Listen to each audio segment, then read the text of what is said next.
کے باوجود بھی میرا کاروبار تو چل رہا ہے، میں سودی کاروبار کر رہا ہوں، لوگ تو میری عزت کر رہے ہیں، مسجد کی کمیٹی کا میں صدر بھی ہوں، میں معززین شہر میں شامل بھی ہوں، لوگ مجھے جلسوں میں مہمان خصوصی بھی بلاتے ہیں، میں ایم پی اے بھی منتخب ہو گیا ہوں، مجھے وزارت کا قلمدان بھی سونپ دیا گیا ہے۔ وہ میاں اللہ کی نظر میں ان چیزوں کی اہمیت ہی نہیں ہے، یہ چیزیں ہوتی کیا ہیں؟ وہ یہ نہیں چھینتا، وہ ہدایت چھینتا، وہ روٹی نہیں چھینتا، وہ تو نمرود کو بھی روٹی دیتا تھا۔ اس نے کبھی سورج کو منع نہیں کیا کہ اس کے گھر میں روشنی نہ کر، یہ حامان کا گھر ہے، یہ قارون کا گھر ہے، یہ میرے دشمنوں کا گھر ہے، اس کے گھر میں روشنی نہیں ہونی چاہیے۔ چاند کو کہتا ہے اپنی کرنیں بکھیر، سورج کو کہتا ہے اپنی روشنی بکھیر۔ جس طرح باجزید کے گھر میں روشنی ہوتی ہے، اس مکار کے گھر میں بھی ایسی روشنی ہوتی ہے، فرق نہیں پڑتا۔ تو وہ کرم نوازیاں تو نہیں رکتی، لیکن اللہ جب کسی سے ناراض ہوتا ہے تو اس سے ہدایت کی توفیق سلب کر لیتا ہے، تو اعلان جنگ ہوتا ہے۔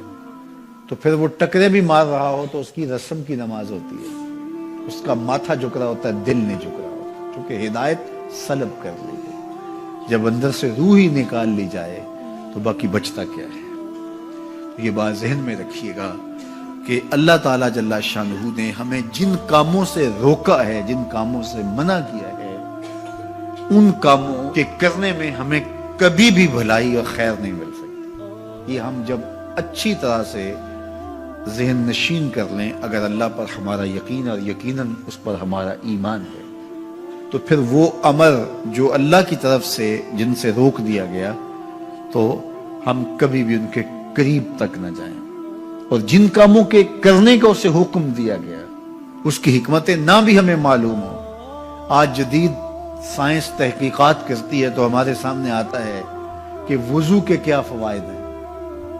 آج ہمیں لوگ بتاتے ہیں کہ جناب آپ امامہ باندھیں گے تو سن سٹروک سے بچ جائیں گے۔ آج دنیا تحقیق اور جستجو کر کے نماز اور دوران خون اور جو ہے وہ نماز کی برکتیں اور کتنی بیماریوں سے نماز کے ذریعے سے بچنے کی کہانیاں سناتے ہیں۔ اچھی بات ہے، نماز سے صحت پہ اثر پڑتا ہے، یہ اچھی بات ہے کہ وضو سے بہت ساری بیماریوں سے نجات ملتی ہے، یہ اچھی بات ہے کہ سر پہ امامہ باندھ لے تو سن سٹروک سے بچ جاتے ہیں، یہ اچھی بات ہے کہ آپ روزہ رکھتے ہیں تو کینسر جیسے امراض سے آپ کا بچاؤ ہوتا ہے، یہ اچھی بات ہے کہ فلاں عمل کرتے ہیں تو فلاں ہوتا ہے۔ لیکن صاحب، ہم سن سٹروک سے بچنے کے لیے امامہ نہیں باندھتے، ہم محمد عربی کی ادا کے لیے باندھتے ہیں۔ دوران خون کے لیے نماز نہیں پڑھتے، ہم رب کے حضور سجدہ ریزی کے لیے اس کے حضور اپنی نیاز مندیوں کا سر جھکاتے ہیں۔ تو حکمتیں بھی ہیں، وہ برکتیں ذیل میں آتی ہیں۔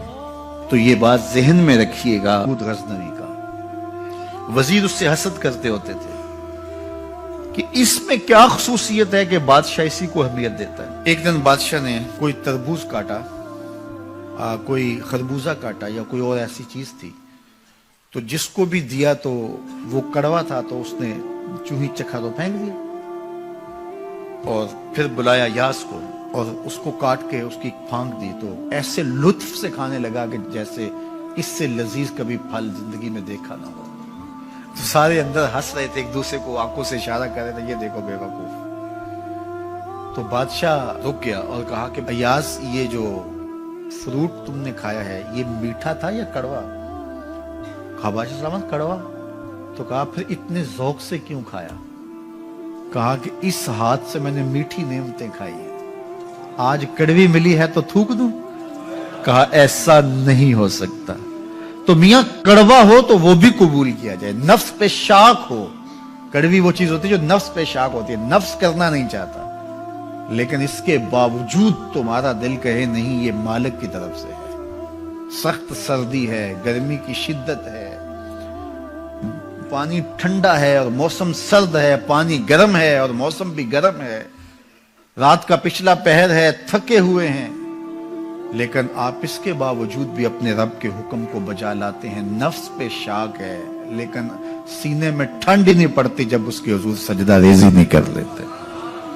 تو اس کے حکموں کو بجا لانا اور اپنے نفس کو پیچھے کر دینا اور اپنی خواہشات کے گلے پہ چھری پھیر دینا اور مالک کی رضا میں اپنے آپ کو گم کر دینا، یہی زندگی ہے اور یہی بندگی ہے۔ تو اس لیے مجھے اور آپ کو اس بات پہ غور اور تدبر کرنا چاہیے کہ ہم اس مختصر زندگی کو اللہ کے احکام کی مطابقت میں گزارنے کا عزم کریں، وہ بات چھوٹی سے چھوٹی ہو یا وہ بات بڑی سے بڑی ہو، وہ احکام ہماری زندگی کے اندر نافذ العمل ہو۔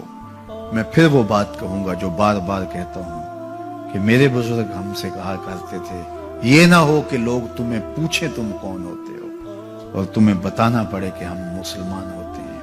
فرمایا کرتے تھے صاحب نہ کسی کو پوچھنا پڑے نہ تمہیں بتانا پڑے، تمہاری وضاحت، تمہارا طرز زندگی، تمہارا انداز معاشرت ایسا خوبصورت ہو، تم دور سے آ رہے ہو لوگ پہچان کے کہیں وہ دیکھو محمد عربی کا غلام آ رہا، تم شکل سے پہچانے جاؤ، تم کردار سے پہچانے جاؤ، تم وعدے سے پہچانے جاؤ۔ کتاب کا نام ہے بشر القیب فی لقاء الحبیب۔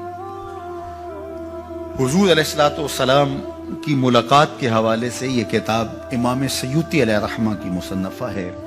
اس میں ایک واقعہ انہوں نے لکھا کہ ایک شخص قبر میں اترا اور نکیرین آئے اور انہوں نے سوال و جواب کا سلسلہ کیا، من ربوں کا، ما دینوں کا۔ اچھا، اس کی داڑھی میں چند بال سفید تھے جن کو وہ مہندی لگایا کرتا تھا۔ تو جب منکر نے کہا کہ من ربوں کا، تو نکیر نے اس کا ہاتھ پکڑ کے پیچھے کھینچتے ہوئے کہا اس سے سوال پوچھ رہا ہے، تو دیکھ نہیں رہا اس کی داڑھی میں اسلام کا نور چمک رہا ہے، اس کی داڑھی میں اسلام کا اجالا تمہیں دکھائی نہیں دے رہا؟ تو تمہاری وضع قطعی ایسی ہو کہ فرشتے بھی دیکھیں کہ یہ حضور کا غلام آ رہا ہے۔ اللہ کے ذکر سے رخ پھیر لے، اللہ کی یاد سے رخ پھیر لے، اللہ کے دین سے اعراض کرے، تو پھر خدا شناسی، قناعت، توکل اور اعمال خیر تو اس سے چھن ہی جائیں گے، اس کو خود فراموشی کے عذاب میں مبتلا کیا جاتا ہے۔ اور قرآن مجید نے ایک دوسرے مقام پہ ارشاد فرمایا وَلَا تَكُونُوا كَالَّذِينَ نَسُوا اللَّهَ فَأَنسَاهُمْ أَنفُسَهُمْ، ان لوگوں کی طرح نہ ہو جانا جنہوں نے رب کو بھلا دیا، وہ بھول گئے، اپنے رب کو بھول گئے، غفلت ایسی طاری ہوئی سویر سے لے کر شام تک اور شام سے سویر تک دنیا اور دنیا ہی مقصد حیات بن گیا۔ دنیا میں آئے کس لیے تھے، مقصد کیا تھا، بھول گئے۔ میلہ دیکھنے کے لیے آئے تھے، گھر کا راستہ بھول گئے۔ اللہ اکبر۔ تو فرمایا تم ان لوگوں کی طرح نہ ہو جانا۔ پھر اللہ نے انہیں سزا کیا دی، رزق کے دروازے بند کر دیے؟ نہیں۔ ان کی سانسیں چھین لی؟ نہیں۔ سورج کو حکم دے دیا اس کے آنگن میں روشنی نہ بھیجنا؟ نہیں۔ چاند کو چاندنی بکھیرنے سے روک دیا؟ نہیں۔ آب و ہوا روک دی گئی؟ نہیں۔ انہیں کیا سزا ملی جنہوں نے رب کو بھلا دیا؟ فرمایا فَأَنسَاهُمْ أَنفُسَهُمْ، اللہ نے انہیں ان کی ذاتوں سے انہیں بے خبر کر دیا۔ جو خدا فراموش ہوئے وہ خود فراموش ہو گئے، انہیں اپنے آپ سے ہی آگاہی نہ رہی۔ اور مجھے بتاؤ، جسے یہ بھی نہ پتا ہو کہ میں کون ہوں، اپنی شناخت جو بھول جائے، اس کے پلے ہوتا کیا ہے؟ اقبال نے کہا تھا نا، اپنے من میں ڈوب کر پاجا سراغے زندگی، تو میرا نہیں بنتا تو نہ بن، اپنا تو بن۔ مجھے بتائیے 6 فٹ کا جوان ہو، قدے رانا رکھتا ہو، اس کی آنکھیں عقابی ہوں، ماتھا کشادہ ہو، رنگ چمک رہا ہو، ہونٹ گلابی ہوں، لیکن اس کی قمیض کے پیچھے گھر کا ایڈریس لکھا ہو کہ کسی کو ملے تو اس ایڈریس پہ پہنچا دے، تو آپ اس کا چہرہ دیکھ کے کہتے ہیں واہ کیا جوان رانا ہے، کیا اس کے ہونٹ گلابی ہیں، کیا نرگسی آنکھیں ہیں، کیا خوبصورت چہرہ ہے، کیا شمشاد قد ہے۔ لیکن اچانک نظر پڑی تو اس کے گھر کا ایڈریس اس کی قمیض کے پیچھے لکھا تھا۔ آپ نے کہا میں نے دور سے دیکھا، اس کا تو توازن عقلی ہی ٹھیک نہیں، یہ تو بیچارہ جو ہے وہ پاگل ہے۔ تو قد کاٹ ہونے کے باوجود گھر کا ایڈریس پیچھے لکھ دیا گیا، تو اب ہر کوئی سمجھتا ہے کہ یہ بیچارہ فہم و ادراک کے نور سے خالی ہے۔ قدے رانا پہ ترس آنے لگ جاتا ہے، اور وہ آنکھیں جن میں ڈوب جانے کو، جھیل جیسی آنکھوں میں غوطہ لگانے کو جی چاہتا تھا، تو اب ترس آنے لگ جاتا ہے کہ یہ بیچارہ تو خود فراموش ہے۔ اللہ فرماتا ہے جس نے رب کو بھلا دیا، تم یہ نہ دیکھو اس کے بنگلے کتنے ہیں، یہ نہ دیکھو اس کے پاس کوٹھیاں کتنی ہیں، یہ نہ دیکھو اس کی چمکتی ہوئی کتنی لمبی گاڑی ہے، یہ نہ دیکھو کہ عالی نسب ٹاؤن کے اندر اس کا گھر ہے، یہ نہ دیکھو اس کا بینک بیلنس کتنا ہے، ہاں یہ بھی نہ دیکھو اس کے پاس وزارت کا قلم دان ہے، یہ بھی نہ دیکھو کہ یہ وزارت عظمیٰ کی کرسی پہ بیٹھا ہوا ہے، یہ بھی نہ دیکھو کہ اقتدار کی مستق پہ جھولتا ہے، یہ بھی نہ دیکھا ہو کہ یہ ڈائس پہ کھڑے ہو کے نعرے لگاتا ہے، لوگ آگے سے جواب دے کے واہ واہ کے ڈونگرے برساتے ہیں۔ کہا اس کی قمیض کے پیچھے لکھا ہوا ایڈریس پڑھ لو، فَأَنْسَاهُمْ أَنفُسَهُمْ، یہ وہ شخص ہے کہ جو اپنا پتہ بھول چکا ہے، جسے پتہ ہی نہیں کہ میں کون ہوں، اس دنیا پہ آیا کیوں، جو آ کے بھول گیا ہے، اسے گھر کا رستہ ہی نہیں مل رہا اور یہ بھاگا پھر رہا دنیا کے اندر۔ کیا بتائیں احباب کیا کارنامائیاں کر گئے، بی اے کیا، نوکر ہوئے، پینشن ملی اور مر گئے، زندگی کا مقصد ہی نہیں ملا۔ کہا جو اس دنیا میں اندھا رہا کل قیامت کے دن بھی نابینا اٹھایا جائے گا۔ اس سے ان آنکھوں کی بے نوری مراد نہیں ہے، اس سے دل کی بے نوری مراد ہے۔ اسی لیے اقبال نے کہا تھا دل بینا بھی کر طلب خدا سے، کہ آنکھ کا نور دل کا نور نہیں ہے، آنکھ کا نور اور ہے، دل کا نور اور ہے۔ تو ہم دنیا کی مادی چمک کو دیکھتے ہیں، میرا مالک کہتا تمہارا دل ستھرا ہونا چاہیے، تمہارا منہ کالا ہو تو کوئی بات نہیں ہے، دل کالے نالوں منہ کالا چنگا، جے کو یہ رمز پچھانے ہو۔ اصل تو دل کی پاکیزگی ہے، اور دل رب کے ساتھ وابستہ ہو، اس کے رسول کے ساتھ وابستہ ہو۔